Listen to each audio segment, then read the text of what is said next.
Olá, estamos começando mais uma edição do Vidrocast, o podcast da Abravidro.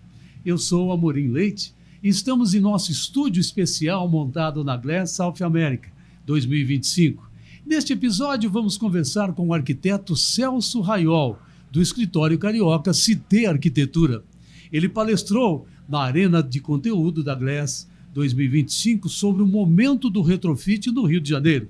Celso, muito obrigado pela sua presença aqui conosco. Obrigado, Amorim. É uma satisfação falar sobre projetos, principalmente sobre vidros, né? Essa forma da gente preencher os nossos vazios da arquitetura. Vai ser um ótimo bate-papo. Eu concordo com você. Olha, para começar, eu quero que você conte para a gente qual é esse momento de retrofit no Rio de Janeiro. Amorim, assim, o Rio de Janeiro é uma cidade histórica, cheia de belas paisagens, belas arquiteturas e contradições, mas a gente tem um momento que tem um esgotamento das construções, né? Ou seja, o que pode, principalmente na zona sul do Rio de Janeiro, ou na zona norte, ou central do Rio, chega-se um esgotamento do que se pode construir de novo. Então tem que se abrir os olhos para o que estava lá, para essas almas pregressas, para esses edifícios que foram algumas vezes abandonados, esquecidos, apagados. Então eu acho que não é só uma vontade de fazer retrofit, mas uma necessidade de fazer retrofit.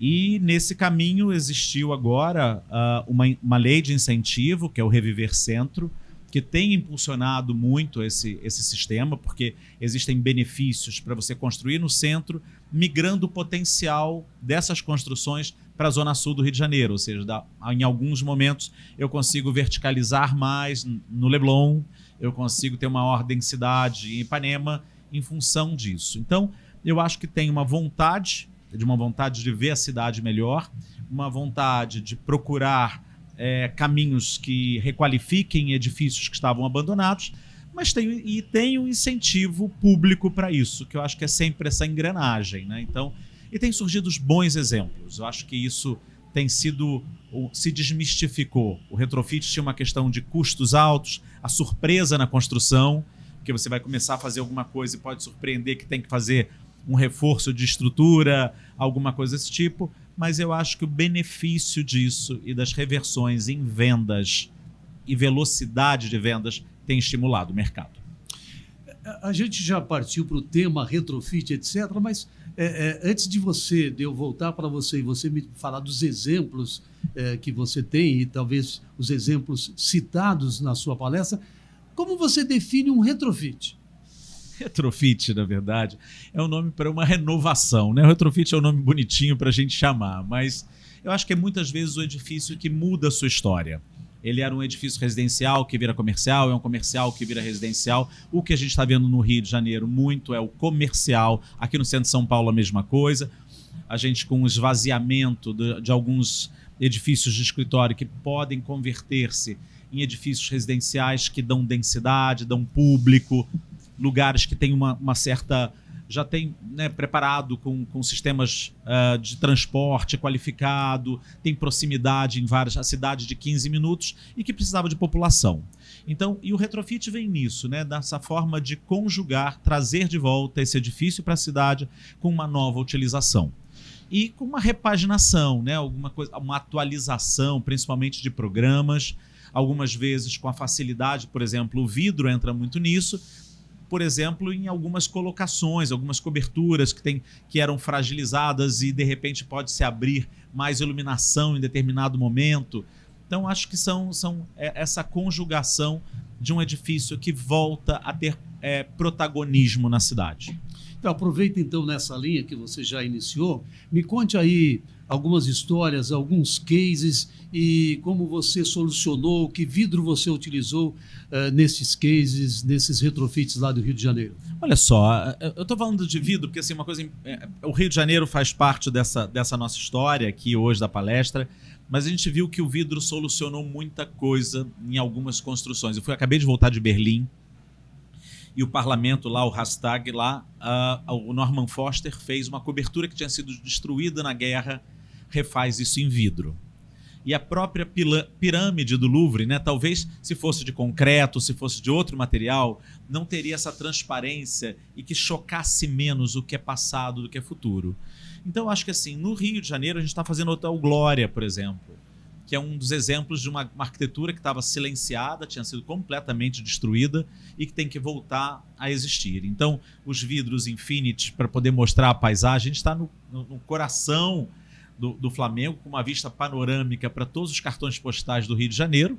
Lá do alto, a gente está fazendo um rooftop que tem que ter, ou seja, a utilização do vidro serviu para claraboia, serviu para junção entre épocas. Ou seja, eu tenho uma parte do edifício antigo, do edifício novo, que eu precisava resolver e acabei usando o vidro como sendo aquilo que não afetaria e que não agrediria essa passagem do tempo. Ou seja, ele junta, ele veda, ele fecha, ele forma pele.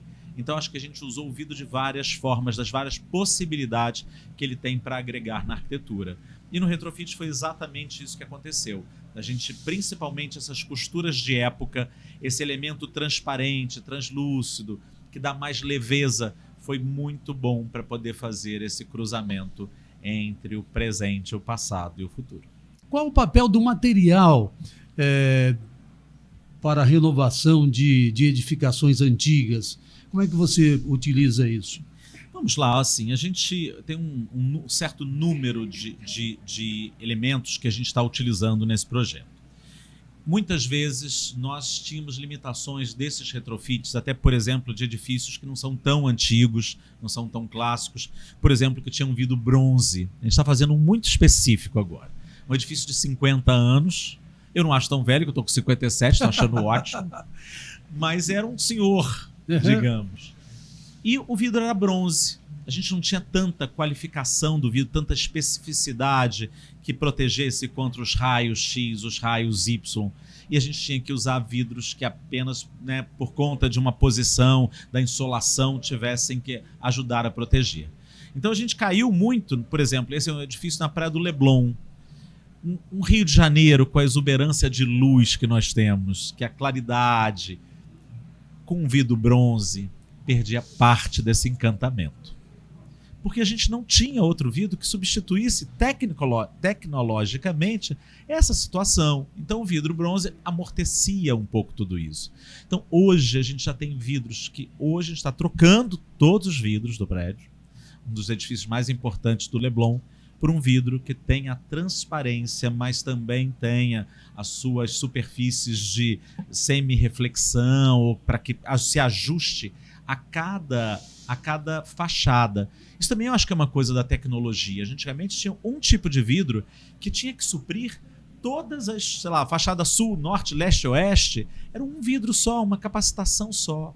Hoje a gente pode usar 4 tipos de vidro para cada condicionante. O que vai amortecer ruídos e insolação, o outro que vai ser só ruído, o outro que vai ser... Então acho que essa capacidade hoje do apoio tecnológico das grandes empresas investindo nisso, deu respostas muito práticas para a gente, principalmente nesses edifícios, do qual nós temos muitas limitações. Eu não tenho como um edifício tombado, eu não tenho como criar uma marquise, eu não tenho como criar elementos de arquitetura para compensar uma entrada de luz inadequada, mas eu tenho vidros qualificados para poder fazer isso da melhor forma. Então, acho que esse é o caminho que a gente tem encontrado aí. A gente hoje tem tecnologia para nos amparar. Celso, legal essa ideia de pôr vidros diferentes nas faces diferentes, né? Que tem atender necessidades. Né? Atendendo às diversas necessidades. Muito bacana isso. Agora, me fala um pouquinho de legislação. Há uma legislação específica sobre até onde dá para ir o retrofit ou não? Existe alguma legislação? Olha só, a gente conversa muito com o pessoal do patrimônio no Rio de Janeiro. E as restrições, hoje a lei do Reviver Centro, por exemplo, é uma que incentiva muito. Outras aberturas aconteceram porque tem muito diálogo, mas principalmente tem uma ideia sobre bons projetos e maus projetos. Aí eu acho que vem também não só de uma legislação que pode estar limitante ou não, mas de um discurso e da qualidade de um projeto que está intrínseco a isso. Então tem pessoas pensando absurdos com relação ao patrimônio. então não são aceitos. Então, não me aceitou patrimônio, me vetou sobre isso, ou uma situação específica que a legislação não me deu subsídios para poder enfrentar isso de uma melhor forma. Eu acho que existe essa sensibilidade do que precisa o edifício. E muitas vezes a gente já tem essas leis de incentivo e a gente nem sabe que elas existem. Talvez porque a gente tenha competido. Eu estou falando isso, esses exemplos todos, eles norteiam um ponto específico. Nós tínhamos a lei de incentivo ao Reviver Centro, que surge, mas nós fizemos um primeiro projeto de habitação, não de interesse social, mas uma habitação de menor escala no centro da cidade. E a gente usou quase que todas as legislações que já estavam vigentes. A lei do Reviver Centro, ela incentiva outros pontos que favorecem, por exemplo, possibilidade de migração, de potencial, entre outras coisas, e atributos de impostos e tudo, mas a legislação mesmo, edilícia, já estava muito próxima, Amorim. Assim, bastava ser olhado com melhores olhos, sabe? Então, o arquiteto pensar que ele não precisa destruir, porque a gente tinha uma cultura da destruição, que a gente talvez, aquilo tudo não fizesse tanto sentido manter tanta coisa do passado. E a gente tem, dentro da cultura, pelo menos da CT Arquitetura, a gente tem uma coisa muito de preservação. Inclusive, quando a gente faz um projeto de retrofit, a gente deixa muito claro, numa fachada, por exemplo, aquilo que é novo, o que é velho. Até o vidro muito é utilizado nesse sentido, que mostra tecnologia, mostra inovação. Modernidade. Mostra modernidade. Então, fica muito claro, e quase que de um ponto de vista didático do passante, do usuário, de quem convive na cidade, ou do próprio morador, aquilo que era o passado e aquilo que é o futuro. Aquilo que foi agregado com respeito nessa memória. Então, acho que é isso. Acho que o vidro entra um pouquinho nessa conjugação. A legislação, ela nunca foi um empecilho. Ela era muitas vezes mal utilizada.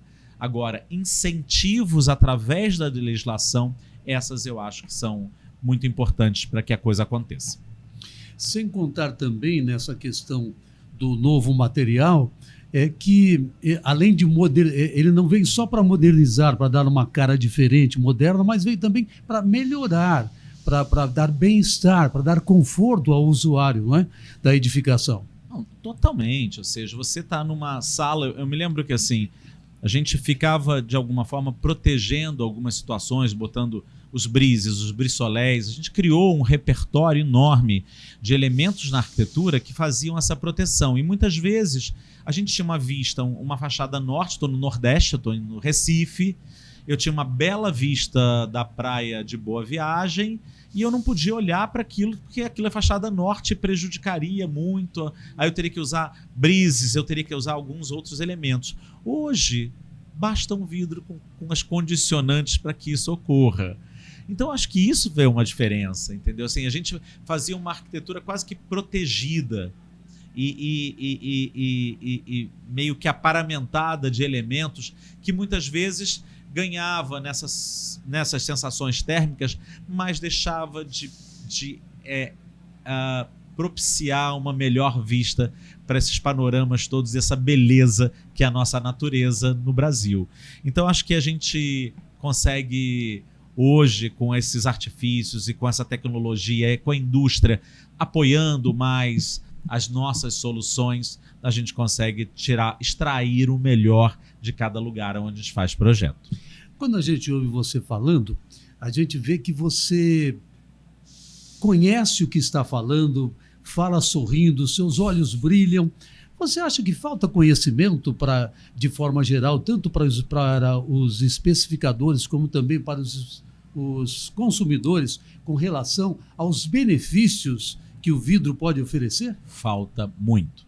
Falta muito sobre ponto de vista. A gente lá no escritório sempre recebeu muito as pessoas de áreas técnicas das empresas hoje, né? Sebrae, Saint-Gobain, todo mundo sempre teve no escritório, muito próximo a gente, para que nós pudéssemos, né, falar sobre e aparamentar a nossa equipe sobre as condicionantes. Então a gente já usava nos projetos, mas eu acho que mais do que isso, eu dei uma palestra essa semana falando sobre o quanto a nossa sociedade ainda não compreendeu esse valor. Então, por exemplo, num edifício residencial, o vidro que não consegue dar conta de ser, por exemplo, é um vidro uma transparência. Então, Amorim, Celso e Amorim sabem o que está por trás disso, mas tem uma centena de outras pessoas que dizem só que aquilo é um elemento de vedação, o que protegeu um vazio. E que ele é transparente, que ele não consegue nem acomodar tantos benefícios de bloquear os raios UVs, que ele consegue fazer o bloqueio de som. Ele é apenas uma transparência. Né? É diferente de você vender uma bolsa, Bodega Veneta, tá lá, tem o couro tal, a assinatura tal. O vidro, ele passa nesse valor não tão palpável visualmente. Então a gente ainda vê muito, por exemplo, num edifício residencial, as pessoas não darem o valor a esse vidro e não ser um agregador de valor na hora da compra. A pessoa prefere que o apartamento seja comprado por um valor pequeno. Eu quero que o metro quadrado seja barato. Mesmo que ele depois vá sofrer tendo que gastar mais luz por causa do ar-condicionado, o vidro não está qualificado. O que eu estava explicando até nessa palestra é que os edifícios comerciais, a conta é muito fácil. Se eu botei um vidro errado, se eu fiz uma especificação incorreta, eu vou pagar um ar-condicionado absurdo, porque eu tenho não sei quantas pessoas trabalhando naquele escritório. Então, essa matemática, o prejuízo dessa pessoa cai no bolso rapidamente. No residencial, isso parece um pouco diluído.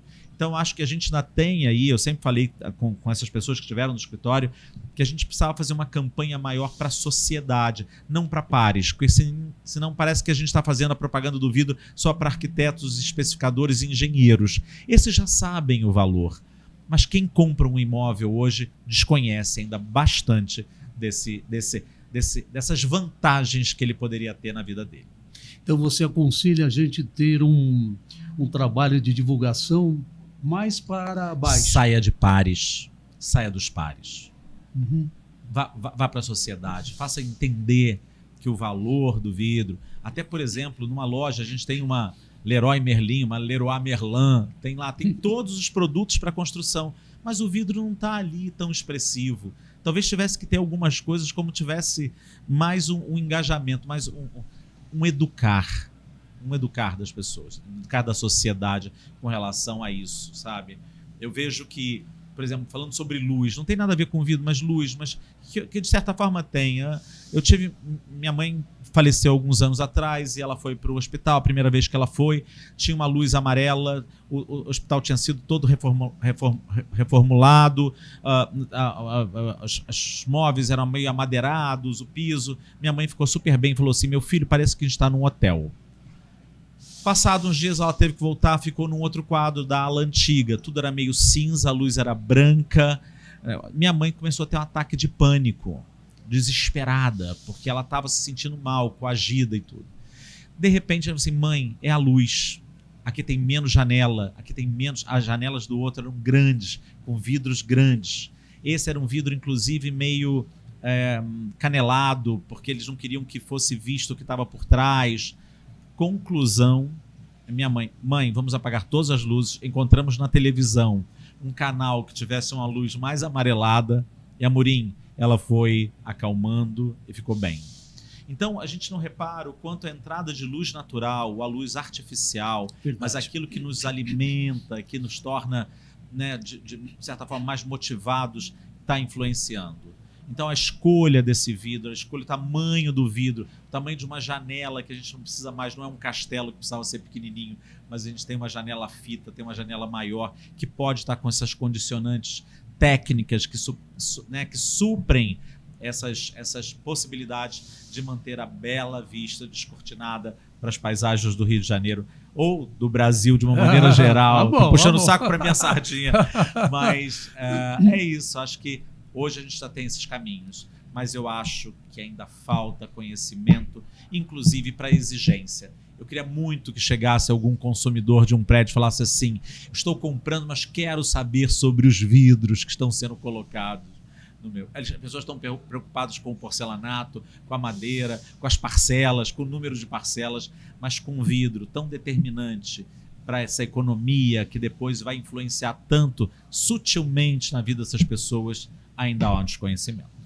Verdade, muito bem. Bacana. Agora é o seguinte, nós temos uma outra questão batendo forte à porta, que é o clima cada vez mais extremo e no mundo todo. E nossos prédios e cidades estão sendo construídos com isso em mente, ou não? Como você vê essa situação? O que nós podemos fazer para mudar se os prédios não estão atendendo a essa necessidade de temperaturas extremas? Olha só, eu conversei com um arquiteto que trabalhou comigo há muitos anos atrás, chamava-se Michel Lars. Era um alemão que veio fazer um curso de uma pós-graduação em conforto ambiental no Rio de Janeiro. E ele acabou ficando aqui por um bom tempo, dando palestras e assessorando muita gente. Quando eu entrei na faculdade, em 1986, o tijolo era deitado, o tijolo não era em pé. Era 25 centímetros de parede. Nós transformamos o tijolo em pé, o tijolo tinha 14, passou a 9. Amorim, alguma coisa pode dar errado. Nós estávamos preparados naquela época até para mudanças climáticas. Existia uma proteção numa parede como essa em Copacabana ou aqui no centro de São Paulo que garantia as variações térmicas. Estava frio lá fora, estava quente dentro da casa. Estava quente, né? Estava frio dentro da casa. Então a gente tinha um pouco disso. As mudanças climáticas, a gente está correndo atrás disso, está vendo acontecer, a desgraça está vindo, mas a gente ainda está em passos muito lentos. Mas existia uma arquitetura protetiva também que ajudava a conjugar tudo isso. A gente parou de fazer os dois, a gente destruiu muito mais o mundo e deixou de fazer as construções como deveriam ser feitas. Então a gente está um pouco nesse limbo. Mas eu acho que existem as esperanças. Eu acho que a gente está com palestras como aqui hoje, né? Então, falando sobre alguns desses temas, como o vidro, né? Então, e o vidro, para mim, tem uma característica assim, fundamental, porque além dele ser algo que veda, que constrói, ele pode ser estruturador, ele pode ser apenas uma vedação, e ele é reciclável. Isso é uma das vantagens, porque a economia circular, as coisas que têm elementos na arquitetura que não vão ser reaproveitados, o vidro vai. Então, assim, quanto mais vidro a gente usa, mais a gente modifica o nosso sistema do pensar. Né? Acho que é um pensamento do nascedouro. É um material que pode estar hoje, amanhã, e ele pode virar outra coisa depois de amanhã. Né? Ou seja, cumprir mais de um papel. Então, acho que talvez pensamentos como esse estruturem a nossa consciência no mundo, né? Os nossos pequenos papéis que conjugados fazem um grande movimento. Né? Tudo isso que você está falando vem bem ao encontro do que a gente acredita, do que a entidade Abravidro acredita. Muito legal. Falando em Abravidro, olha só, no ano passado, os vidros de valor agregado, como o laminado e o insulado, tiveram um bom desempenho no faturamento e na produção, segundo dados do Panorama Abravidro, que é um estudo anual da entidade sobre o mercado de vidros. A pergunta é: de que forma o setor vidreiro pode trabalhar para aumentar ainda mais a aplicação desses produtos que são considerados de valor agregado? Olha só, nós temos visto aí projetos de uma maneira geral que já partem hoje dessas premissas de que eles têm que vender a tecnologia, têm que vender a novidade. Então, isso a gente não existia antes. E tem mais certificações. As certificações, eu acho que são as exigências para essas chancelas dos materiais. Então, consequentemente, eu acho que até esse aumento registrado aí pelos índices de vocês já deve ser um pouco disso, do qual hoje já tem motes de campanhas de vendas de edifícios, do qual o vidro é um condicionante, é um argumento de venda. Então, eu acho que é isso. A gente tem que intensificar isso, que eu acho que é um caminho, mas volto a falar aqui que a sociedade precisa estar mais atenta a isso e ser mais exigente. Então, precisa saber mais do vidro numa revista qualquer. Então, eu estou numa revista de moda e está lá falando sobre vidro. Eu entender que aquilo dali não é só alguma coisa utilizada, é uma especificação só feita por engenheiros e arquitetos, mas sim que aquilo está palpável, inclusive para eu pensar que na minha casa, eu já vi muita gente trocando o vidro das casas por conta de ruído, mas vi pouca gente trocando o vidro da casa por causa de insolação, né? Dos índices solares. Então talvez é isso, porque essa questão do ruído afetou tanto e foi tão bem divulgada que as pessoas optaram por isso. Mas não a questão da insolação. Não a questão da insolação, não, as outras atribuições. Sim, as outras atribuições. Eu acho que essa do ruído foi forte e foi muito bem divulgada. Então a tecnologia veio, se pronunciou e teve aceitação.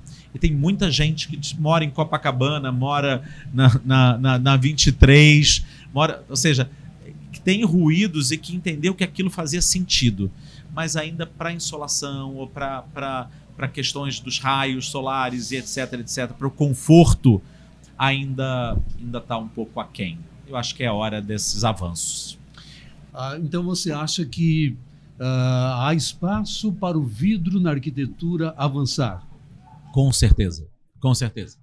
Principalmente falando sobre... A gente estava conversando com a Beatriz Luz, é uma das mulheres que mais fala sobre economia circular no país, e ela fala o seguinte, que hoje, para o futuro, a gente tem que pensar muito mais que todos os projetos podem ser montados e desmontados.